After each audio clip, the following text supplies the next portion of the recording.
Hey, salut CG, comment allez-vous? Moi en forme. Juste avant de commencer cet épisode, petite précision, je ne vais présenter que mes achats d'avril et non une compilation mars-avril, tout simplement car l'épisode serait extrêmement long et j'ai pas vraiment le temps de tout faire, tout monter, enfin bref.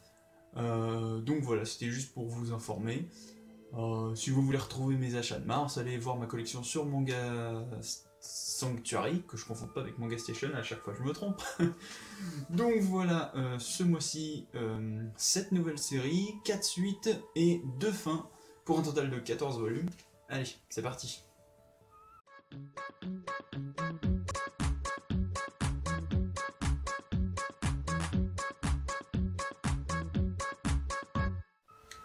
Donc je vais essayer de tout tourner en une prise pour pas avoir énormément de montage à faire, car comme je l'ai dit, j'ai plein de trucs à faire et donc pas forcément énormément de temps. Donc on commence avec les nouveautés. Donc en nouveauté, il y a le premier volume de Père et Fils, que je viens tout juste de finir. Ma foi, c'est une série vachement sympathique à lire.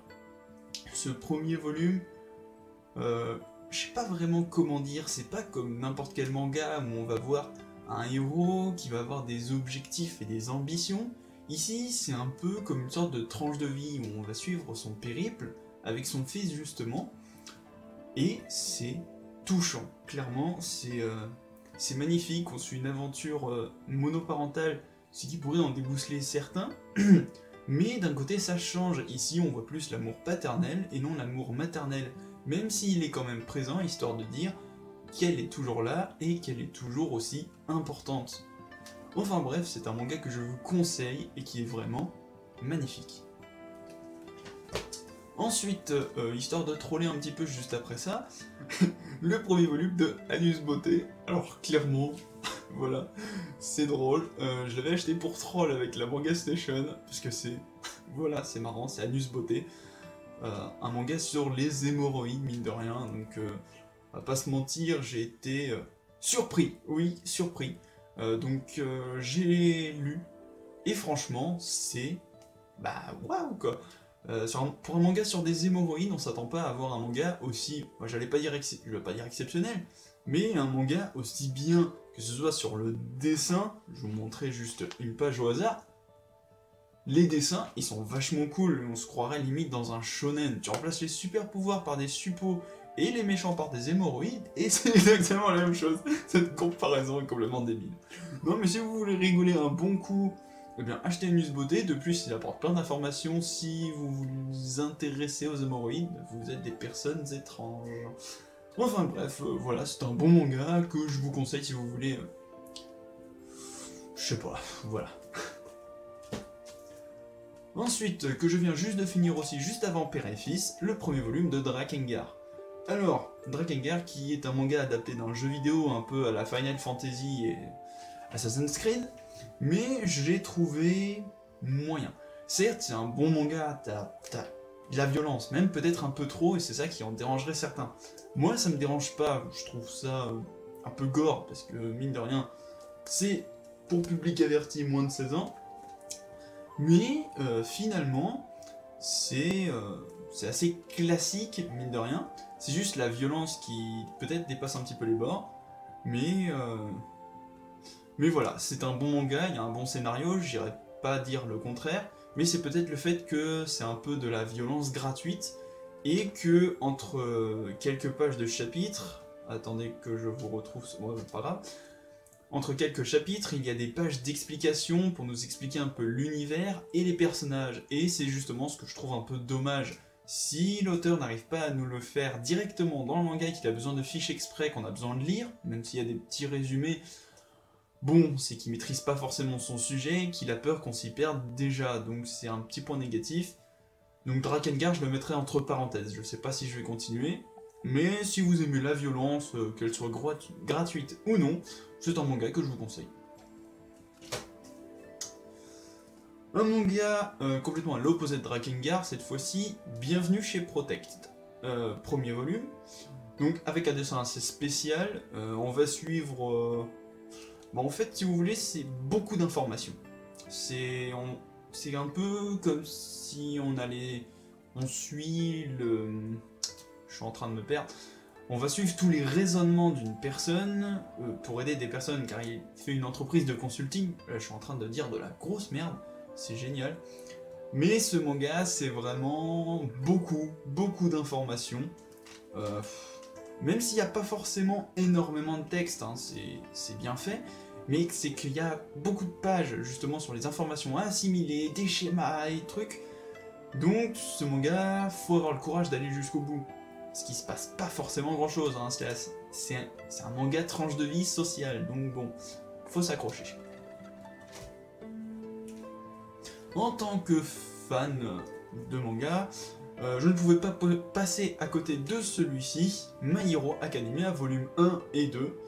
Bah franchement, rien à dire. Je sais, vous devez forcément connaître avec le buzz qu'il a fait. Considéré comme la succession de Naruto, mine de rien, c'est pas petit finalement. Vraiment un manga sur les super-héros, j'ai l'impression de voir une sorte de mélange entre comique et manga. Bon, je m'y connais pas beaucoup en comique, donc je m'attarderai pas sur le sujet. Mais My Hero Academia est un manga vachement cool, sérieux. Bon après c'est un typique shonen, hein, ça te fait voir aucune faiblesse, justement pour te donner envie d'acheter la suite. Et pour l'instant ça marche nickel, et je pense que c'est parti pour être une longue série, très médiatisée et autre. D'ailleurs c'est ce qu'elle est déjà. Ensuite, les deux prochains que je vais vous présenter, je les ai pas encore lus. Donc un autre qui a fait un peu plus parler de lui, moins que My Hero Academia, Inomaru Sumo, donc que je n'ai pas encore lu. On va suivre l'histoire de ce jeune garçon qui s'appelle Inomaru, si je me souviens bien. Oui, c'est ça. Qui veut devenir sumo. Donc ce manga, je l'ai acheté déjà de 1 car j'en avais entendu parler. Ça a l'air vachement classe. Le dessin est cool. Voilà. Pour une page là. Le dessin est vachement cool. Et le sumo, c'est quelque chose dont je ne connais pas grand chose. Donc d'un côté, je me dis ce manga va m'en apprendre un petit peu plus, tout en m'amusant et en me divertissant. J'espère que ce sera le cas. Dites-moi dans les commentaires si justement c'est un bon manga. De toute façon, je l'ai acheté, voilà. Et un manga qui tourne un peu plus dans le seinen par rapport à ce que je vous ai montré dans les nouveautés, Ballade. Donc un manga peut-être un petit peu moins connu. Et c'est franchement, rien que le résumé m'a donné envie de l'acheter. Donc en gros on va suivre l'histoire de cette personne, donc cet enfant, qui a perdu ses deux grands frères, je crois, ou son grand frère. Et un jour, alors qu'il était chez lui, quelqu'un sonne à sa porte, il y a une boîte mystérieuse, et quand il ouvre, son ou ses frères, je sais plus vraiment combien il y en a, ressuscitent, mais le meurtrier aussi. Donc clairement c'est un truc vachement mystérieux, le résumé ne nous en apprend pas grand chose, et le dessin est là aussi quand même assez cool, mine de rien. Donc voilà, c'est un classique, enfin de ce que je vois pour l'instant, mais ça avait l'air assez mystérieux, assez voilà.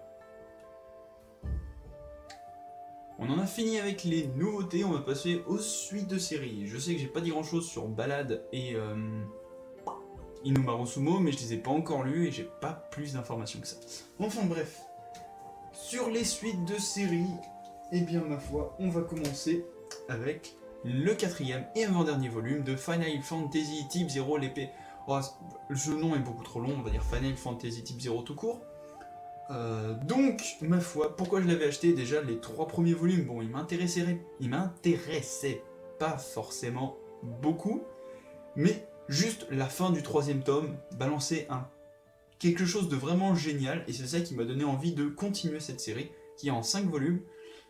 Et donc j'attends impatiemment ce dernier volume, parce que pour le coup, ça m'a vachement entraîné dans l'histoire. Donc voilà, un 4e volume un peu plus qui avance beaucoup plus dans l'histoire. On a des révélations et l'intention des personnages qui évoluent. C'est vachement cool, il y a de l'action, c'est du Final Fantasy, que du bon. Ensuite, Your Lie in April, le 8e volume. Donc techniquement, Your Lie in April c'est une série qui se finit en 11 volumes, si je me souviens bien.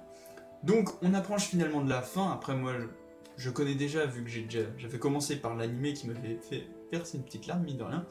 Et Your Lie in April, c'est toujours que du bon, avec ces scènes qui, on a l'impression, qui temporisent l'instant, qui nous font des serrements au cœur, qui nous font...